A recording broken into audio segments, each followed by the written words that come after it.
시청자 여러분 안녕하십니까? 8월 6일 목요일 KTN 뉴스입니다. 경기 부양 법안에 대한 합의는 아직도 요원해 보이는 가운데 민주당과 백악관이 이번 주를 합의 시한으로 상정했다고 밝혔습니다. 민주당 측은 실업수당 연방지원금 액수에 대해 $600를 고수할 것이라는 입장입니다. 김용선 기자가 보도합니다.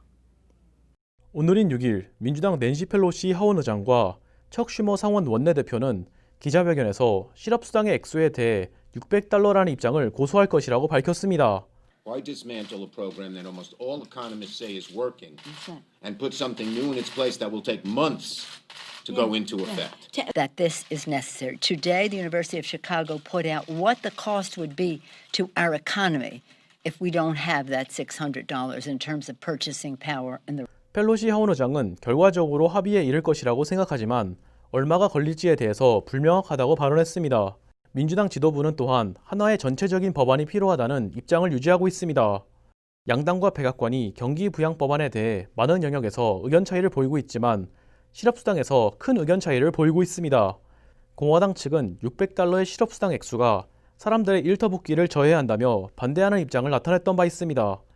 $200, 이전 임금의 70%, $400 등 수많은 액수가 논의된 것으로 알려졌지만 합의에 이르지는 못했습니다.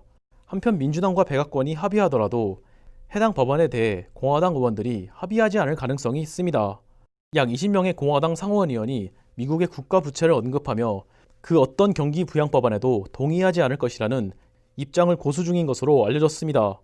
백악관은 만약 금요일까지 합의에 이르지 못할 경우 협상을 더 이상 이어가지 않을 것이라는 입장을 나타냈던 바 있습니다. 트럼프 정부는 의회의 승인이 필요 없는 단독 조치를 검토 중입니다. 민주당과 백악관은 오늘 오후 5시에 다시 논의를 시작한 것으로 전해졌습니다. KTN 뉴스 김용성입니다. 연방 국무부가 4개월 만에 최고 수준의 여행 금지 단계인 4단계 경고 조치를 해제했습니다. 일부 국가의 코로나19 상황은 호전됐고 일부 국가는 더 악화됐기 때문에 국가별 권고안을 각각 제시했습니다. 송여경 기자입니다. 국무부가 지난 3월 19일 최고 수준의 여행금지 4단계를 발령했다가 오늘 해제했습니다. 여행금지 권고 4단계는 코로나19 영향으로 미국인들은 모든 국제여행을 삼가해야 하고 해외에 있는 미국인들에게 미국으로 즉각적으로 귀국할 것 등을 권고했습니다. 코로나19 바이러스가 전 세계로 확산되면서 지난 4개월 동안 자국민들이 해외여행을 삼가도록 당부해왔지만 일부 국가의 코로나19 상황이 호전됐고 또 일부 국가의 코로나19 상황은 악화될 가능성이 있기 때문에 국가별 권고안을 제시하는 기존의 제도로 돌아갈 것이라고 밝혔습니다. 또한 국무부는 국가별 권고안을 제시하는 만큼 미국 시민들에게 각 나라의 현 상황에 대한 상세한 정보를 제공할 것이라고 밝혔습니다. 국무부의 travel.state.gov 홈페이지입니다.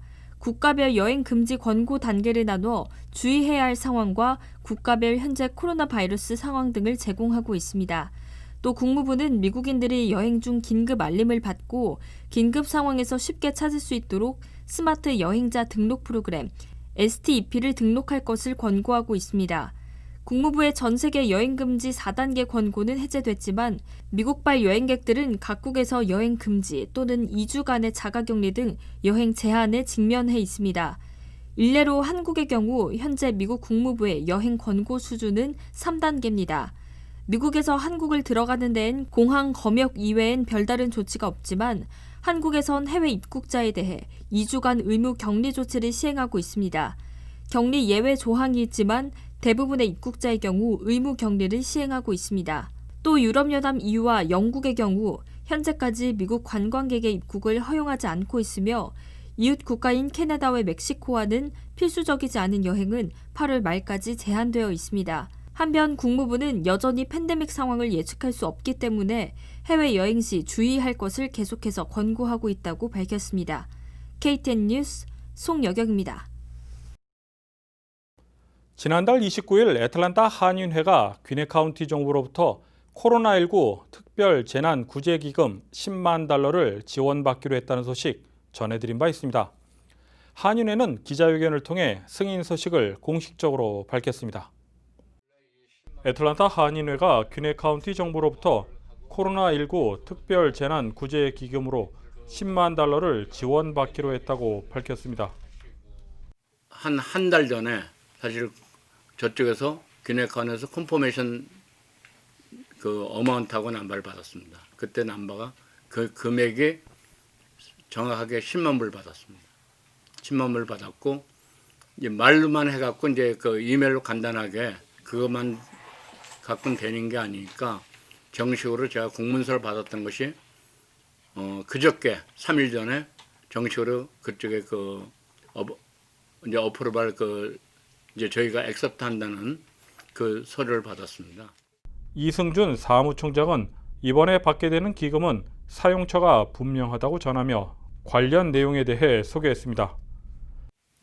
어플리케이션 서류를 보면서 저희 단체의 성격에 가장 맞는 경우는 두 가지를 저희가 찾았습니다. 하나는 긴급 식품 구호, 그러니까 이제 식품을 갖다 준, 배달해 주거나 아니면 전달해 주는 또는 와서 이렇게 가져갈 수도 있는 그런 형태의 구호가 가능하고, 두 번째는 공적인 건물들의 그 방역 서비스, 그 두 가지가 됐고, 저희가 둘 다 어플리케이션을 냈는데 일단 현재로서는 음식에 관한 것만 어프로가 나왔습니다. 현재는. 또한 이번 특별재난구제기금은 귀네 카운티에 거주하는 한인들을 대상으로 사용해야 한다고 덧붙였습니다. 한편 한인회 측은 추가 지원 신청서를 카운티 정부에 제출했다고 말하며 추가 지원금을 받게 되면 그 용도에 맞게 집행할 것이라고 강조했습니다. KTN 뉴스 스티븐입니다. 아시플라자와 O3 컨설팅은 오늘 오후 캐털리스트 콜리션 측에 총 2,000달러와 물품을 전달했습니다. 캐털리스트 콜리션 측은 차세대의 문명 퇴치를 위해 교육을 비롯한 다양한 프로그램을 제공하는 비영리 단체입니다. 콜리션 측은 오늘 전달받은 기부금으로 온라인 교육을 위한 컴퓨터 마련에 사용하겠다고 밝혔습니다. 풀턴 카운티 폴 하워드 검사장에게 6,500달러의 벌금이 청구됐습니다. AJC에 따르면 조지아 주 윤리위원회는 하워드 검사장이 두 개의 비영리 단체 대표인 것을 숨긴 것에 대해 벌금을 부과했다고 밝혔습니다. 하워드 검사장은 해당 비영리 단체 중 하나를 통해 애틀랜타 시로부터 25만 달러의 지원금 중 19만 5천 달러에 대한 개인 취득 혐의로 조지아 수사국의 조사를 받고 있습니다. 하워드 검사장은 오는 11일 파니 윌리스 후보와 민주당 결선 투표를 진행할 예정입니다. 레티타 제임스 뉴욕주 법무장관이 오늘 전미 총기협회 NRA 해체를 요구하며 소송을 제기했습니다. 제임스 장관은 NRA 임원들이 기금을 개인적으로 사용하는 등 비영리 단체 관련 법을 어겼다고 주장했습니다. 보도에 김용성 기자입니다. 오늘인 6일 레티타 제임스 뉴욕주 법무장관이 기자회견을 열고 전미총기협회 NRA의 해체를 요구하며 소송을 제기했다고 밝혔습니다. For years of self-dealing and illegal conduct that violate New York's charities law and undermine its own mission. 제임스 장관은 NRA 임원들이 비영리 단체인 NRA의 기금을 개인적으로 사용하거나 측근에게 계약을 안겨주거나 입막음을 위해 전 직원에게 돈을 지불하는 등 3년간 6,400만 달러에 해당하는 피해를 입혔다고 주장했습니다. 또한 전현직 임원인 웨인 라피에르, 존 프레이저, 조시 파웰, 우디 필립스 4명을 고소했습니다. 뉴욕주 법무장관은 주내의 비영리 단체에 대해 규제를 할 수 있는 권한을 가지고 있습니다.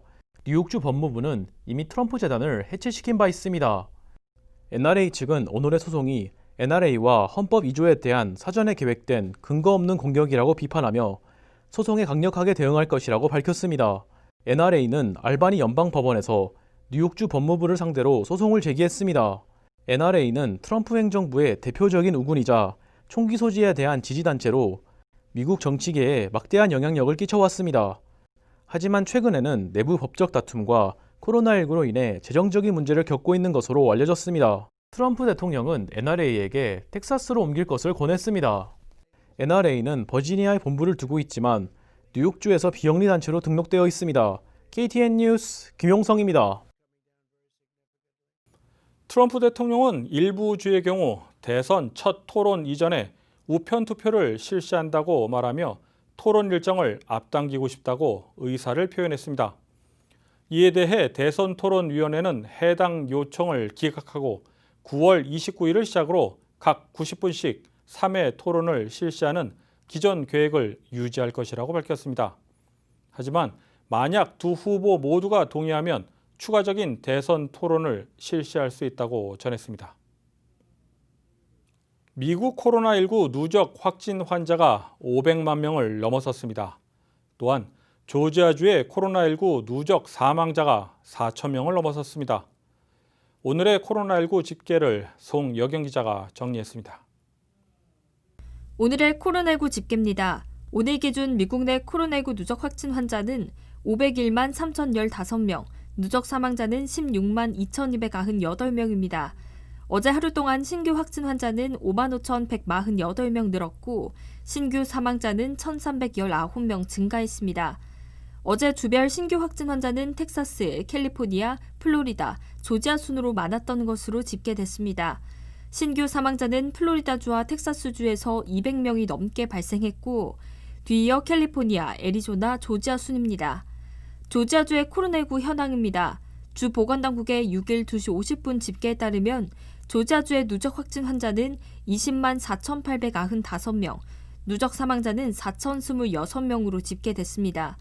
어제 하루 동안 신규 확진 환자 3,250명 증가했고 사망자는 42명 증가했습니다. 다음은 카운티별 집계입니다. 풀턴 카운티 누적 확진 환자 19,230명, 전날 대비 234명 늘었습니다. 누적 사망자는 410명입니다. 귀네 카운티 누적 확진 환자 18,854명, 전날 대비 304명 늘었습니다. 누적 사망자는 244명입니다.